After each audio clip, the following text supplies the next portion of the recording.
AHLA is pleased to present this special series highlighting the top 10 health law issues of 2024, where we bring together thought leaders from across the health law field to discuss the major trends and developments of the year.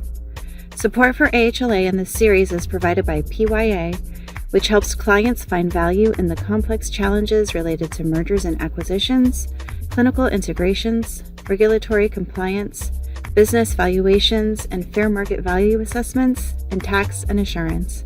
For more information, visit pyapc.com.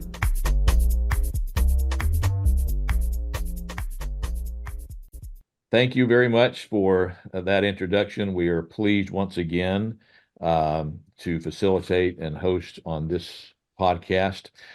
This one all about AI, which is in the news everywhere you go. We've got it downloaded on our phones. We're writing songs with it. We're doing all kinds of things with artificial intelligence now that it's in the public mainstream. But today we've got a couple of experts, and we're going to talk about healthcare's AI transformation and managing the risks and rewards evolving landscape. That's what today's about. I have with me two of those subject matter experts. We've got Katie Snow and we've got Alia Sullivan. All right, I'm going to let you introduce yourselves, give a little bit about your background, and then we're going to get started. Go ahead, Katie. Hi, I'm Katie Snow. I am currently serving as privacy counsel for Hinge Health. We are in the digital health space. I have also served in a similar role for a health plan and also a health system. And I'm happy to be here today. And hi, I'm Ali Suleiman. I'm a partner with the law firm McDermott, Wool & Emery. I'm based in their Los Angeles office. I work on all things digital health product counseling, which these days includes a lot of counseling on AI-enabled technologies. Before joining McDermott, I spent my entire career in-house, including at a provider organization, a California statewide HIE, and then most recently at Epic, the EHR company. So really happy to be here with you today. Thank you, and we are pleased to have both of you in this discussion. You wrote a great article. I might mention you've got another colleague in there, Lisa Amante, who is also an author who couldn't be with us here today, but we want to give her some shout out. But read through the article again, great article. I think if you're looking for either some next step information or where to start information, this is a great article around AI transformation in healthcare and the risk and concerns there. So what I want to do is start with the start, and that is if I'm joining this podcast or maybe I'm wondering what I should be doing, where should I start? I know it's coming to my organization. I know my colleagues are talking about it, but if it's my responsibility to try to add, and I think what your article eventually gets to is the governance around this, where do I start with managing that governance? I'm happy. Yeah, I'm happy to get us started. So I think at a high level, 2023 was really the year where AI dominated headlines, dominated boardroom conversations, and dominated internal leadership meetings at healthcare organizations and healthcare adjacent organizations. And one of the key questions that everyone seemed to try to answer is, what's our AI strategy?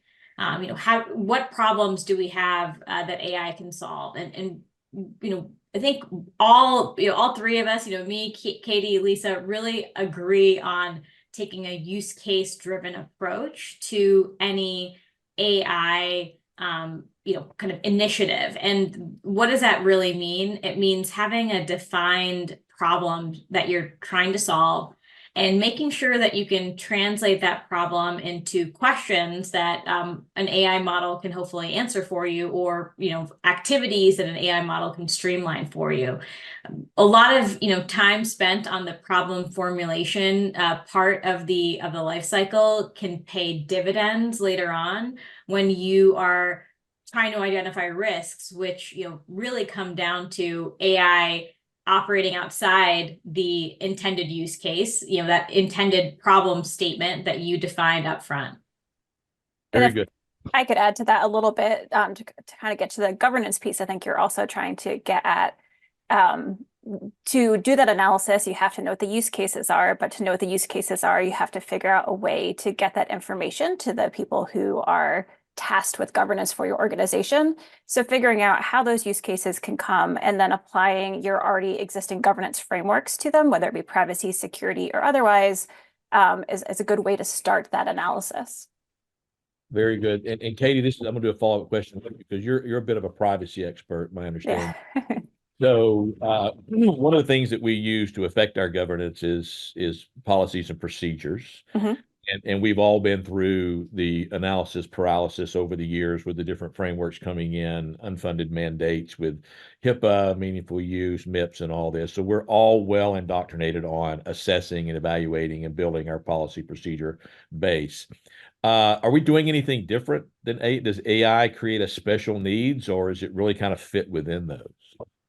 I think it's a little bit of both. So I think your current existing policy and procedure framework will apply to use of AI, because at the end of the day, you're essentially using AI to address already existing problems, which are already addressed by your current policies and procedures. So AI, as we all know, is very data driven. So obviously your policy, your privacy and security policies and procedures will apply. But in addition to that, I think what is helpful is creating an AI governance framework that kind of wraps around your already existing policies and procedures frameworks that you already have set up in your organization.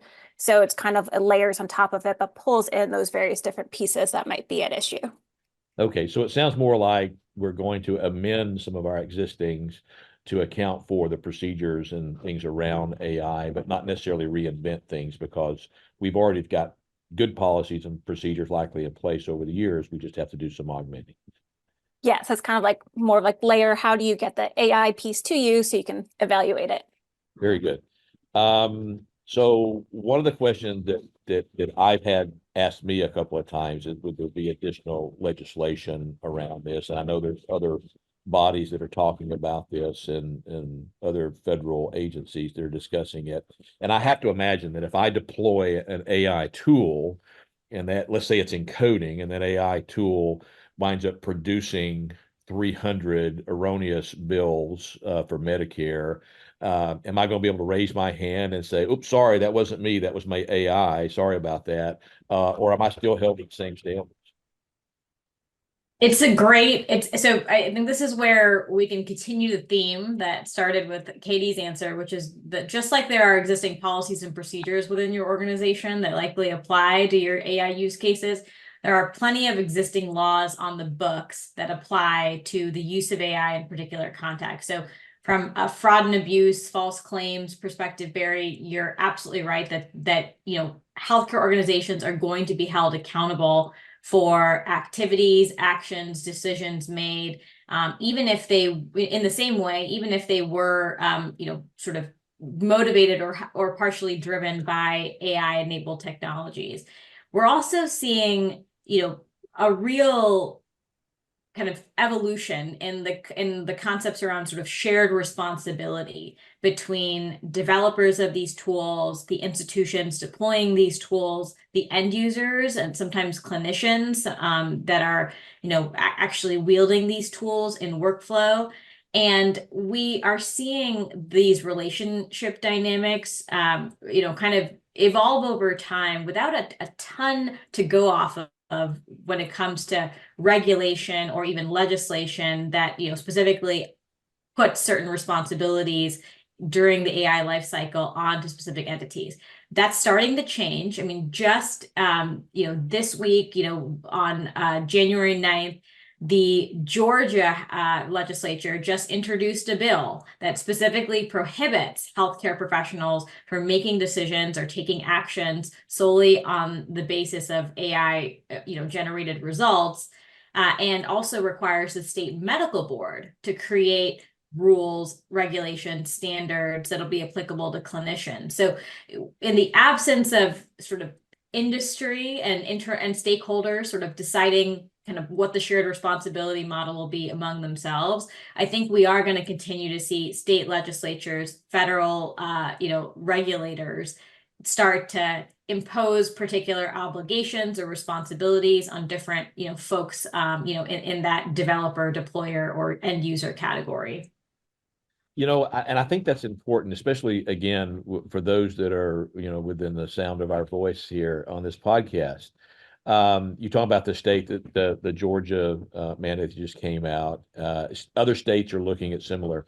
But I know at the federal level, there's two things that you mention in your article. I think it's in the second paragraph around the multi-layer issue conversation. You talk about the White House blueprint that's out there, and then also an executive order that came out towards the end of last year from President Biden. Can you speak just a little bit to those and how, as someone who's just starting to define what the landscape may be for me and my institution, how those might help us understand what's coming down latest?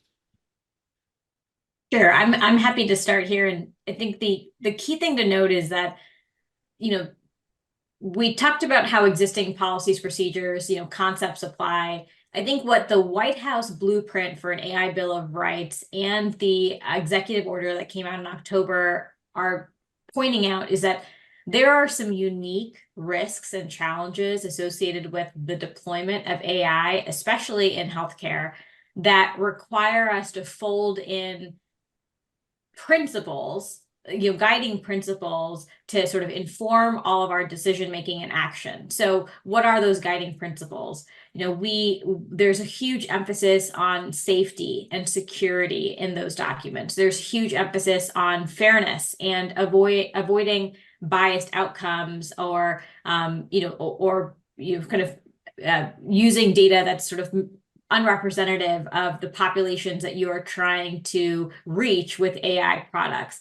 These are principles that aren't, there are analogs reflected in some laws. There are anti-discrimination laws that exist at both the federal and state level, but I see the White House documents as really trying to put those concepts into focus with AI particularly. And with the executive order, it is worth noting that healthcare specific use of AI is a huge area of focus. We are now a couple months into a wide range of directives with deadlines, from now until the end of this year that are all specific to creating a kind of a more robust policy framework specifically to regulate health AI use cases. So this is one for our listeners to keep track of for sure.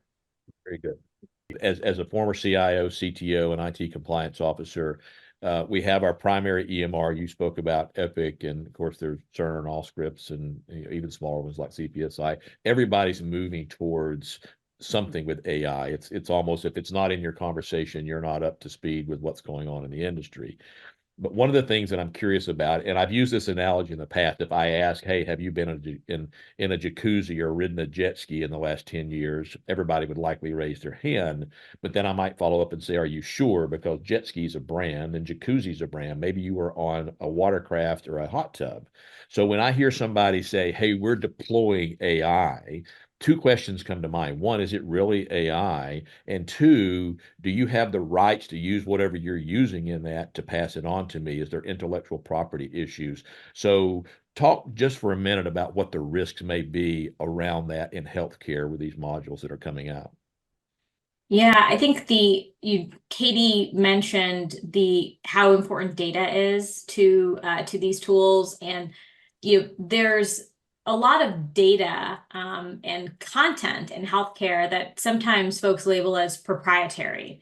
And when you are taking something that you consider confidential or proprietary and feeding it into an AI model, it is worth understanding how exactly that AI model will process that information and what the output might look like, to what extent the output might actually fold those inputs, your proprietary information or content into sort of, an outcome on the other side. I think the challenge with really understanding how confidential or proprietary content may be used or transformed through some of these models is exacerbated by the fact that there's not really actually, I should say that until December of last year, there really wasn't an established standard for transparency into how these tools operate. We have a new framework from the Office of the National Coordinator for Health IT from December of last year that applies specifically to those EHRs that you mentioned that have certified health IT products. And that framework does require them by the end of this year to provide transparency into sort of the design configuration, key features of what the ONC defines as predictive decision support interventions, which is technology that supports decision making used based on algorithms or models that are deriving relationships from training data. So I think, some of these IP questions about, how exactly is the output being generated, and to what extent can we draw a one-to-one relationship between the output and proprietary input?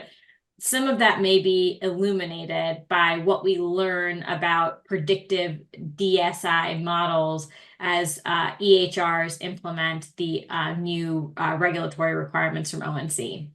And if I can add something else from like an ownership perspective, it's a little outside of the IP realm, but given my privacy bent, a big issue is actually the ownership of the data itself as well. So depending on what type of hat you're wearing with respect to the data, you have to also evaluate whether you can even use it for the particular use case that you want to use it for. So it sounds to me that the old adage buyer beware still applies here. So there should be some type of vetting and diligence when someone is saying we have this new AI module that does either predictive or intervention medicine using AI, or it just makes it more efficient into using it. There ought to be some digging in. And what I would say is probably ought to have counsel involved in that to make sure that you're not, getting one thing from somebody, but violating the rights of somebody else, be it the patient from a privacy or from another vendor from an intellectual property. So, yeah, very good. AI is not perfect. We've all read and heard the stories, the poor attorney who used it to actually file a briefing and it made up a case that didn't exist.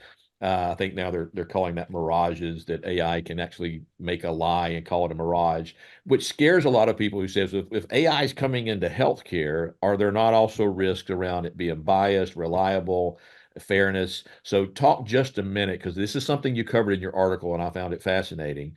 Talk a little bit about how that's impacting in healthcare specifically.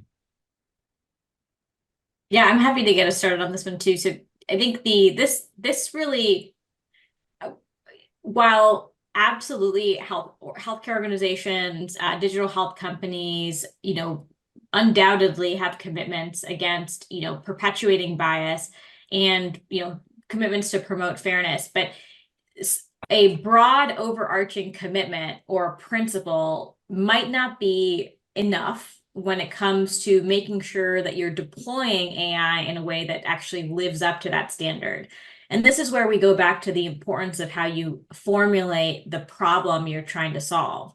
I think when you are thinking about what your task is that you want to accomplish with AI, what your target is to predict or influence or streamline, you've also got to think about what you are encoding about, from society, about society, as you're structuring your model and your deployment. So what does that really mean? Bias could look very different, AI solution to AI solution, right? If you are talking about discrimination with algorithms, it's kind of hard to pin down unless you really have a crisp definition of what it looks like for your AI model to work and what it looks like for your AI model to fail. So if you've got a clinical decision support tool that is producing different outcomes for two people with the same symptoms, same comorbidities, and the only difference between those people are is their ethnicity, there might be something at issue there that you want to investigate and add into how you define bias for that particular AI tool.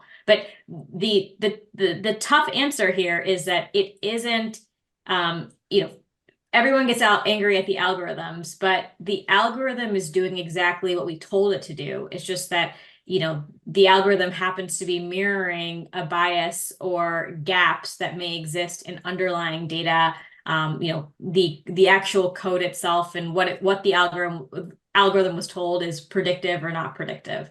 I don't know, Katie, if you have other reflections on this one.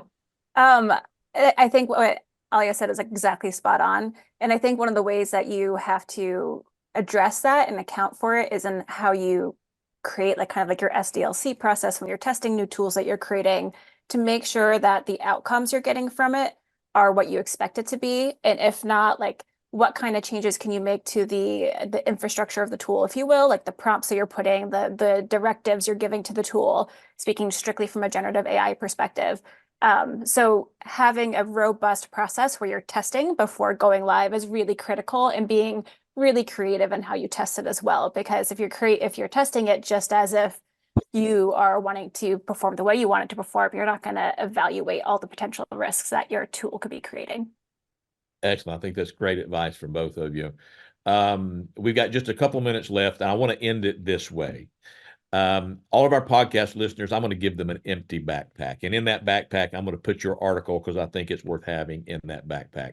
But each of you, Katie, we'll start with you. What else would you give them as they start their journey on managing risk and rewards around the AI and healthcare? What would you put in that backpack? What's the advice that you would give them to put in there? To go back to the beginning of our conversation, I would say the first is a centralized way to figure out how your organization wants to use AI. So you have that regular stream of inputs so you can do the evaluation on the front end. And then I also think really helpful is great partnerships, whether it be with your product or your engineering or your frontline staff, depending on what type of organization you work with. Because the better your partnership you have, the more robust your evaluation can be. Okay, thank you. Aaliyah, same question to you. Yeah, I think having that, having a true cross-functional committee to review AI use cases, to evaluate the risks is critical. I think, having your group of people, anointed with the responsibility to think about these issues and weigh them for the organization is number one. Number two is the training for that group to make sure that they're not just coming in and speaking their own language with respect to their area of subject matter expertise, but that you upskill the entire group to understand each other's domains of expertise. And it may seem really impractical to require, the software developers to learn the privacy rules and to require the privacy folks to understand the technology deeper. But I really believe that the best work I've seen with AI models and AI technologies has that upskilled cross-functional committee that speaks a similar language to one another as really a common element. Outstanding. Thank you. This has been fascinating for me. Again, I really enjoyed reading the article. I've enjoyed, talking with you on this. I hope our listeners have as well.